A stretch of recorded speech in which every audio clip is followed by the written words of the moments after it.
విఘ్నేశునికే విఘ్నాల ఏకదంతుణ్ణి గాలి కొదిలేస్తారా? ఒక్కరోజు ఊరొదిలేస్తే కష్టాలు తొలగిపోతాయా? విత్తనంపై పెత్తనం ఆ ఊరికే సొంతం ఎలా అయింది? ఇలాంటి ఆ విశేష కథనాల అనగనగా ఒక ఊరిలోకి స్వాగతం.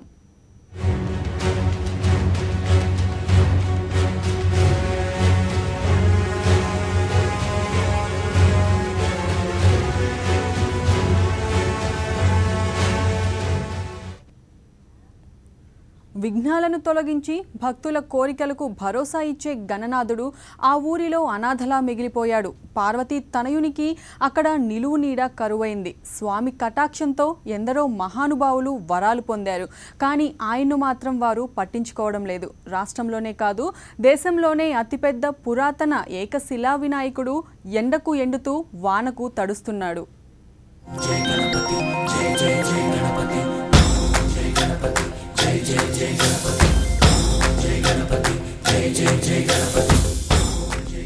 ఏకశిలా రూపంలో కొలువైన ఈ భారీ గణపయ్య ఊరికి దూరంగా విసిరేసినట్లు ఉంటాడు.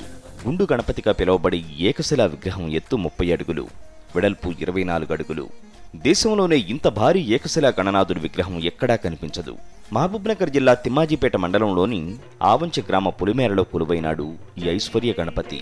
1043వ సంవత్సరంలో పశ్చిమ చాళుక్యులు ఈ గ్రామాన్ని సందర్శించిన సమయంలో పెద్ద బండరాయిపై ఈ విగ్రహాన్ని తుడిచారు. చాళుక్య వంశ రాజైన తైలపుడు దీన్ని చెక్కించాడని చరిత్ర ద్వారా తెలుస్తోంది. కొన్ని కారణాల చేత ఏకశిలా విగ్రహం నాడే అసంపూర్తిగా మిగిలిపోయింది. దీంతో దీని గురించి ఎవ్వరూ పట్టించుకోలేదు. అసంపూర్తిగా ఉన్నప్పటికీ ఇది చూడ్డానికి ఎంతో బాగుంటుంది.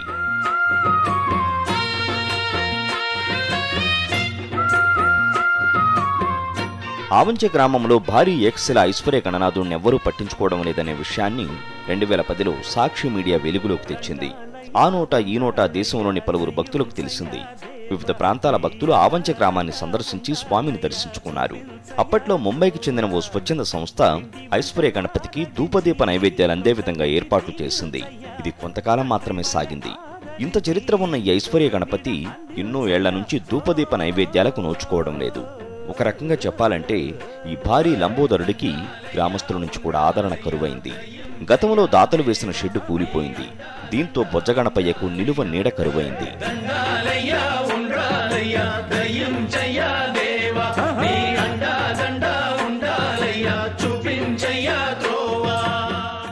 సందర్శించినప్పుడల్లా ఏదో గుండె ఉంది కదా అని అనుకునేవాళ్ళం.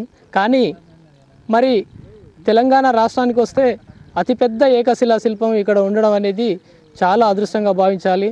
అతిపెద్ద పర్యాటకంగా మారే అవకాశాలు ఉన్నాయి. కానీ ఇది ప్రభుత్వ దృష్టి కానీ మరి ఎండోమెంట్స్ వారు కానీ దీన్ని గమనించి దీని అతిపెద్ద ఏకశిలా శిల్పాన్ని అతిపెద్ద పర్యాటకంగా తీర్చిదిద్దే విధంగా చర్యలు తీసుకోవాలని చెప్పి మేము ప్రభుత్వాన్ని కోరుతా ఉన్నాము. అంతేకాకుండా ఇక్కడ గత 6 సంవత్సరాల నుంచి యజ్ఞాలు యోమాలు కూడా ఇక్కడ నిర్వహించడం జరిగింది. 2010 సమయంలోనే తెలంగాణ ఉద్యమం వెత్తున లేచింది. ప్రొఫెసర్ జయశంకర్, కేసీఆర్, డాక్టర్ లక్ష్మారెడ్డి ఆవంచె గ్రామాన్ని సందర్శించి స్వామివారి ఆశీర్వాదాలు అందుకున్నారు. ఐశ్వర్య గణపతి సంకల్ప బలంతో కేసీఆర్ తెలంగాణ రాష్ట్రాన్ని సాధించారు. కేసీఆర్ ముఖ్యమంత్రిగా పగ్గాలు చేపట్టి ఏడాది గడిచింది. కానీ ఆవంచె గణపతిని మరిచారు. కోరిన కోరిక తీర్చిన వినాయకుణ్ణి సీఎం కేసీఆర్ పట్టించుకోలేదనే విమర్శలు గ్రామస్తుల నుంచి వస్తున్నాయి. ప్రస్తుత వైద్య ఆరోగ్య శాఖ మంత్రి డాక్టర్ లక్ష్మారెడ్డి సొంత గ్రామమైనప్పటికీ ఆయన కూడా వినాయకుడి వైపు చూడటం లేదంటున్నారు గ్రామస్తులు.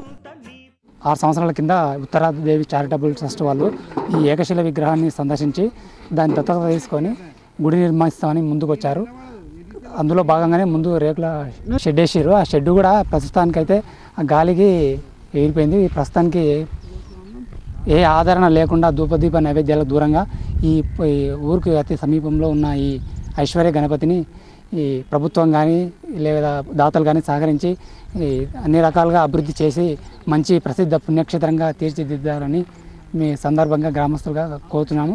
అదేవిధంగా ఇక ఈ ఏకశిల విగ్రహం మన దుందుబి నదికి సమీపంలో పచ్చని పంట పొలాల మధ్యలో ఆహ్లాదకరంగా మంచి పర్యాటక కేంద్రంగా అందరికీ ఆకర్షిస్తుంది.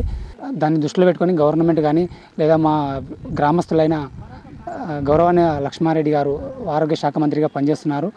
ఆయన ద్వారా ఆయన ప్రభుత్వ దృష్టికి తీసుకెళ్ళి దేవాదాయ శాఖ తరఫున మంచి అభివృద్ధి చేయించి ఒక ప్రసిద్ధమైన పుణ్యక్షేత్రంగా దీన్ని తీర్చిదిద్దితే రాష్ట్రంలోనే భారీ ఏకశిలా గణనాథుడు కొలువైన ఆవంచను ప్రభుత్వం ఇప్పటికైనా ప్రసిద్ధ పుణ్యక్షేత్రంగా తీర్చిదిద్దాలని భక్తులు కోరుకుంటున్నారు.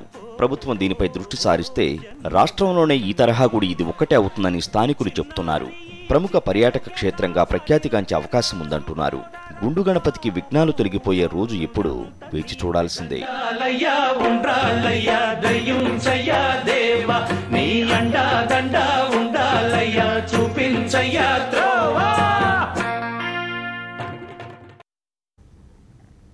ఒకరు కాదు ఇద్దరు కాదు, ప్రతి నెల 10 మంది దాకా చనిపోతున్నారు. రకరకాల రోగాలు గ్రామస్తులను పట్టి పీడిస్తున్నాయి. ఊరికి ఏదో పీడ పట్టిందనే అనుమానం కొంతమందిలో కలిగింది. ఇలా జరిగినప్పుడు గతంలో తమ పూర్వీకులు ఏం చేసేవారో గుర్తు తెచ్చుకున్నారు గ్రామస్తులు. సర్పంచ్ వెంటనే రంగంలోకి దిగి కీడు వంటలు చేసుకుందాం, చలో ఊరి బయటకు అని చాటింపు వేశాడు. మంత్రి దత్తత చేసుకున్న గ్రామంలో కొనసాగుతున్న వింత ఆచారం డీటెయిల్స్ ఇప్పుడు చూద్దాం.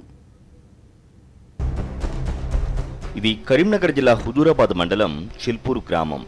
మేజర్ గ్రామ పంచాయతీ అయిన ఈ గ్రామాన్ని మంత్రి ఈటెల రాజేందర్ దత్తత తీసుకున్నారు.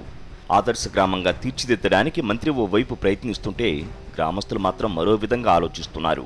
మూఢనమ్మకాల ముసుగులోనే కాలం వెళ్లదీస్తున్నారు.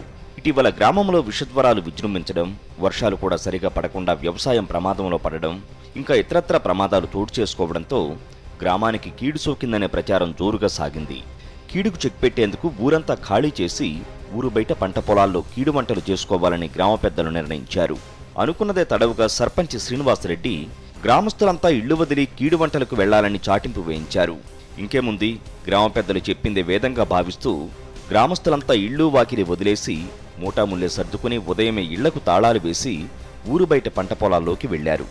తెలంగాణ వచ్చినాక 2 సంవత్సరాలు గడిచినా కూడా మాకు ఏంటంటే కాలం లేక ఇబ్బంది పాలవడం వలన దానికి అనుగుణంగా ఈ కాలం లేకుండా రైతులు ఆత్మహత్యలు చేసుకుంటారు వలన తర్వాత మిగతా వాళ్ళు కూడా బాగా ఆర్థికంగా ఇబ్బంది పడి చనిపోవడం వలన కీడు అని చెప్పేసి చెల్పూరు గ్రామంలో కీడు అని చెప్పేసి వంటలకు బయట వంటలు పోవాలని చెప్పేసి అడుగుతూనే చెల్పూరు గ్రామంలోని మొత్తం ప్రజలంతా బయటికి వెళ్ళి గ్రామం నుంచి వెళ్ళి బయటకు వచ్చి వంటలు వండుకొని తింటే సానుకూలం జరుగుతుందని చెప్పేసి బయటకు రావడం జరిగింది. చెల్పూరు గ్రామం ఒక రోజంతా నిర్మానుష్యంగా మారింది. ఊరు వదిలేసిన ప్రజలు వంట వార్పుతో రోజంతా గ్రామ పొలిమేరల్లో గడిపారు. కోళ్లు, గొర్రెలు, మేకలను బలిచ్చి మందుబాటిళ్లతో విందు భోజనాలు ఆరగించారు. ఎక్కడైనా వనభోజనాలకు వెళ్లడం సహజం, కానీ చెల్పూరు ఊరి వాళ్లు మాత్రం ఇళ్లు వదిలి గ్రామాన్ని ఖాళీ చేసి కీడు వంటలకు వచ్చామని చెబుతున్నారు. కీడు వంటలని అనౌన్స్ చేశారు గ్రామ పంచాయతీలో, అందుకే వచ్చినాం. ఊళ్ళో కూడా కొంచెం మంచిగా లేదు, అందరు చస్తారు. బాగా నెలకు 10 మంది దాకా చస్తారు. ఒక వాడ మీద ఒక 10-20 మంది చస్తారు. కాబట్టి దాన్ని బట్టి అందరూ కిడివాడలో పోలీసు వచ్చింది. అజ్ఞానంతో గ్రామీణ ప్రజలు ఇలా చేస్తున్నారనుకుంటే పొరపాటే. విద్యావంతులైన వారు సైతం ఈ మూఢనమ్మకంలో భాగస్వామ్యం కాక తప్పడం లేదు. కొందరైతే ఇది మూఢనమ్మకమే అయినా గ్రామ పెద్దలు చాటింపు చేయడంతో ఊరు బాగు కోసం కీడు వంటలకు వెళ్లామని చెప్తుంటే, ఒకరిద్దరు మాత్రం సర్పంచ్ వేయించిన చాటింపుపై మండిపడుతున్నారు. మూఢనమ్మకాలతో తప్పుదోవ పట్టిస్తున్నాడని కోపగించుకుంటున్నారు. శాస్త్ర సాంకేతిక రంగంలో అభివృద్ధి దిశలో పయనిస్తున్న ఈ రోజుల్లో మా చెలుపూరు గ్రామంలో కీడు సోకిందని చెప్పి మా గ్రామ సర్పంచ్ చెలుపూరు గ్రామ పంచాయతీ నుండి అఫీషియల్గా మైకులు అనౌన్స్ చేసి ఇలా కీడు వంటలు అని చెప్పి ప్రజలను డైవర్ట్ చేస్తున్నారు. ఇది మా చెలుపూరు అనేది అభివృద్ధి చెందిన విలేజ్, చాలా ఉన్నతమైనటువంటి విద్యావంతులు ఉన్నటువంటి మా విలేజ్. ప్లస్ మా గ్రామాన్ని ఈటల రాజేందర్ గారు మంత్రి గారు గ్రామాన్ని దత్తత తీసుకున్నారు. ఇలాంటి విలేజ్లో ప్రజలను తప్పుదోవ పట్టిస్తూ మూఢనమ్మకాలను ప్రోత్సహిస్తున్నాం. మా సర్పంచ్పై చర్య తీసుకోవాలని చెప్పి ఈ సందర్భంగా డిమాండ్ చేస్తున్నాం. ఊరి వాళ్లను కీడు వంటలకు పంపించిన సర్పంచ్ మాత్రం ఆ రోజు అందుబాటులో లేకుండా పోయారు. గ్రామస్తుల కోరిక మేరకు చాటింపు వేయించానని ఆ తర్వాత సమర్థించుకోవడానికి ప్రయత్నించారు. ఇది మూఢనమ్మకం కాదని తరతరాల ఆచారం అన్నారు. మూఢనమ్మకాల ముసుగులో రోజంతా ఊరు బయట గడిపిన ప్రజలు సూర్యుడు అస్తమించగానే ఇళ్లకు చేరారు. ఆర్థిక శాఖ మంత్రి ఈటెల రాజేందర్ స్వయంగా కలగజేసుకుని ఊరి వాళ్ల ఆరోగ్యం, ఆర్థికంగా నిలదొక్కుకోవడానికి వెంటనే సహాయక చర్యలు చేపట్టాలి. లేదంటే ఆయన దత్తత తీసుకున్న గ్రామంలో పరిస్థితులు ఎక్కడ వేసిన గొంగడి అక్కడే అన్నట్టుగా ఉంటాయి.